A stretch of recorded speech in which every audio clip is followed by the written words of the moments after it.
All right. Now, we had a team. We talked to some Ocala people. Was that last week or the week before, Charlie? It was last week, right? We talked to Nick Hatcher and yes, last week. It feels like more than a week ago, but Ocala had their first game last weekend. And this club we're going to talk about now had their first game ever of 15s this past weekend.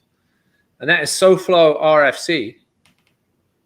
Charlie, do you have some highlights to play? Yes. You want to get Ryan on, or yeah, let's bring Ryan Forston in from SOflo RFC. Because this guy likes to talk, so maybe. Hi, Ryan. We see half your face, Ryan. He likes to do that, man. He likes to do that. We had this issue with him beforehand. Now, Ryan, I will say in advance, I was at work today. I did listen to you talk for 50 minutes on the Chasing Kangaroos Rugby League podcast. If anybody out there wants to really get into details, right, real in-depth details about SOflo RFC and their mission and getting into rugby league and the women's side of things, check out the Chasing Kangaroos Rugby League podcast. You can find that on any major podcast platform. I listened to Ryan talk to their host for 50 minutes today. So I've heard Ryan talk all we need to talk about today. But let's check out the highlights, first of all, from SOflo RFC's first ever 15s game down at Athlete Range Park there in Miami, which they look like they haven't cut the grass there in about 3 weeks, but that's all right. Although I'm not sure how that affected the SOflo RFC speed, as the Tridents here in black and blue against SOflo RFC in pink. Now, obviously, Ryan wasn't too many SOflo highlights in this package, unfortunately. But it's just great to see you guys out on the field. Oh, we're just enjoying the process. We were just glad that the first game got off the ground, and we knew we were going to go in and make mistakes, but we just needed to know where the mistakes were, and this showed a lot. This showed a lot. We played to the end, so I'm proud of my boys. We hustled hard. It's just mental mistakes that comes with adolescence in the game. For sure. Now, obviously, again, I listened to you talk today, so I know a little about the history of this program and where it intends to go. Why don't you tell the guys and gals listening, exactly how this SOflo RFC team came about and where you see yourself going? Stop typing, man. Well, SOflo was thought about a while ago. It was in 2019, right? Set aside. I met a bunch of. Oh, that's when it became officially a business. I would say I've been pondering upon it since, not the actual name, but the concept of what I wanted to do since I learned how to play at Georgia Southern. We want to infiltrate the neighborhoods of South Florida, mostly the Tri-Counties, Dade County, Broward County, and Palm Beach County, and get this overflowing pool of athletes into rugby. There's a lot of talent down here, and that's no doubt about it, especially when it comes to American football. So instead of you ending your career, you can just use the talents that you learned within your last sport and bring them over to rugby, empty the tank. You know what I mean? Network as well. It's not just about the sport. I fell in love with the culture because of the network opportunities.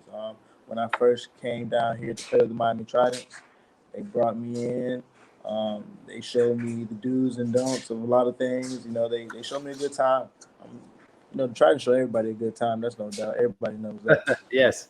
But yeah, so I fell in love with that part of the culture as well. That was something way different from the American football culture. And so I want to get minorities really involved in that. And mostly the minorities that make up this colorful place. Yeah, there's no doubt. I mean, you talked on the podcast, about Perry Baker being an example of a football player who converted his talents to rugby in a very successful way. And I obviously he's from the north end of Florida, but I assume you're trying to find the guys with the same sort of passion for the game as Perry Baker and trying to unearth some gems like him and put him on this team. Well, yes, but I don't think I would probably find that passion. I think that passion would have to be ignited, and the only way it can be ignited is by fully submerging these people, these guys, these women as well, into the rugby culture. And they see the potential. They see what they can do with it. They see where they can fit in, not just from the athletic perspective, but from the business perspective. Now, what do you see as the culture? What specifics of the rugby culture do you see as being, a great connection to the minorities of South Florida? The fact that rugby is international. So you have your Argentinians who already play it, your Caribbeans who are people in the Caribbean who already play it. Like the first guy that I met that was on board with the program was Alex, who plays for Turks and Caicos and played with us at the Miami Tridents. Mm-hmm. And he's doing his thing with Flex Academy down in Turks and Caicos. He's back home right now. He's trying to come back. Hopefully he comes back. He was a great asset to the team. And then we also got people. We have people from all different cultures. Like we have South Florida representatives, of course. We just recently had Lance from Ohio come down. He heard about us through Roots Rugby family. Awesome. And so Kyle Granby and the Roots fam, they sent them our way to give us a little help. And he's been a major asset since. I will say, looking at these jerseys on these photos, I was concerned when you guys decided to go pink that we already have sort of Palm Beach and Okapi both wearing pink jerseys. But these jerseys are really cool. I love the backs with the setting sun and the palm trees. I know you mentioned in the podcast that I listened to today that you really try to sort of embody the South Florida community in those jerseys. Tell us a little bit about those jerseys and who designed those and how they came about. My cousin designed those, to be honest. Nice. His name is Nadir. We've been talking a while. He's been doing a lot of background work, a lot of creative work, and we're trying to combine the two demographics. He's in the art scene. I'm in the sports scene. And you take from the NBA how fashion plays a big role, or how the athlete plays a big role on the fashion industry. Yeah. So he already has his own clothing line. There's a great look there. That's him right there. Matter of fact. Oh, there you go. And so it was really a backdrop we found somewhere else or on Google, and then he basically put his own color schemes on it. He edited some things out, put some things in. And also, if you look at the detail, there's an airplane in the middle of the shirt, as well as his signature towards the bottom. Oh, wow. Very detailed shirt. Very good quality. Now, the company in charge of actually producing the shirt is Real Deal Sports. Okay. Shout out to Steve. No, they look super sharp out there. Now, so where you guys, I know you guys have been practicing in different locations and really trying to sort of embrace South Florida in all different areas. I refed you guys in a friendly a couple of Saturdays ago. You had some Fort Lauderdale guys join you. And where are you guys looking really to sort of center your location if you can get a consistent practice facility and games, just so people can, if anybody is interested in joining you guys to play, where would they look to come and join you guys? See, that's a struggle. I know you mentioned COVID. Yeah, big struggle with the cities. We would like to be based off of I-95 at least. That's an easy access point. Hey, Ryan, we can't see your face, man. Oh, my bad, brother. What's up with that? My bad, brother. We can hear. You want to be famous? You want to be famous or what? You have to show your face, man. There you go. There you go. Well, yeah, so we want to be in Broward, but we don't want to kind of impede on anybody else's territory. We're trying to find somewhere that's an easy access point for all the tri-counties, but at the same time, our own area, our own little section. We want everybody to coexist. There's enough space. There's enough athletes to have 10 more teams down here. For sure. If we get into the communities like we're supposed to. So I just want to find it. We just want to find the area where we can be in our own little space. Not bugging anybody, not trying to poach anyone's players or anything like that. No, understandable. Now, before I get into the rugby league side of things, which is always an interesting discussion, tell us where people can find you guys if they want to get involved on the web as well as on the socials. Well, you can find us at Our website is SOfloRFC.com. Our handles on social media are SOfloRFC, and that's for Instagram and Twitter. If you want to find us on YouTube, we have a YouTube channel with some of our highlights and our games. Awesome. That's South Florida Rugby Football Club. And you can find us on Facebook at South Florida Rugby Football Club as well. Awesome. So if what Ryan's talking about really resonates with you, reach out to them on any of those. TikTok as well. So, no, listen, everybody's got to be on TikTok, except me. I'm not on TikTok. My wife's on it enough to count for both of us. But if you're interested in reaching out to Ryan and you like what he's talking about and getting involved with SOflo RFC, I'm sure he'd like to hear from you. So reach out to him on any of the social media aspects there or their website. Now, I was listening to this podcast, which is a rugby league podcast. Now, for those of you watching or listening that don't know what rugby league is, it's a terrible affliction on the sport of rugby. No, I'm just kidding. Listen, I'm from the south end of England where we only play union, but the north end of England is a big rugby league haven with several teams, obviously Australia and New Zealand, as well as some of the island nations, love their rugby league. And Ryan, tell us a little bit about, I know we obviously have those of you that have been around for a few years may know about the Jacksonville Axemen, the original Florida rugby league side that my brother once played for. I actually played against him in my one ever rugby league game for the Philadelphia team that came down. Didn't have enough players. I went up to play my one and only ever rugby league game. It was a very interesting experience. I think we lost like 90-0. But Ryan's getting a rugby league team going down in here in South Florida, the South Florida Speed. So tell us a little bit about the Speed, when the season runs, how things are going to get going with that, Ryan. Well, USARL wants to kick off with the Nines tournament in May. The date's still pending. It might be mid-May, towards the end of May, but the regular season will start in June. Okay. We're going to be playing in the South Conference, of course. We won't be playing Atlanta, sadly, this year. They try to mitigate the financial burden that'll be on a first-year team. Gotcha. Try to make it as comfortable as possible. But we'll be contending against some great athletes, I want to say. I saw some great athletes at the original clinic they had for us, and they hosted in Tampa in October. Right. Brought a total of 8 athletes. 2 of the athletes never played liquor rugby. That was their first game of rugby. But we, some athletes you may be familiar with that went, Tyree Allen, Lance Kavanaugh, Dietrich Beckham, well, everybody knows him as Diesel, Claudius Pubian, and I'm sorry if I didn't call your name, but yeah, so those guys were the main guys who showed up. First play of the game.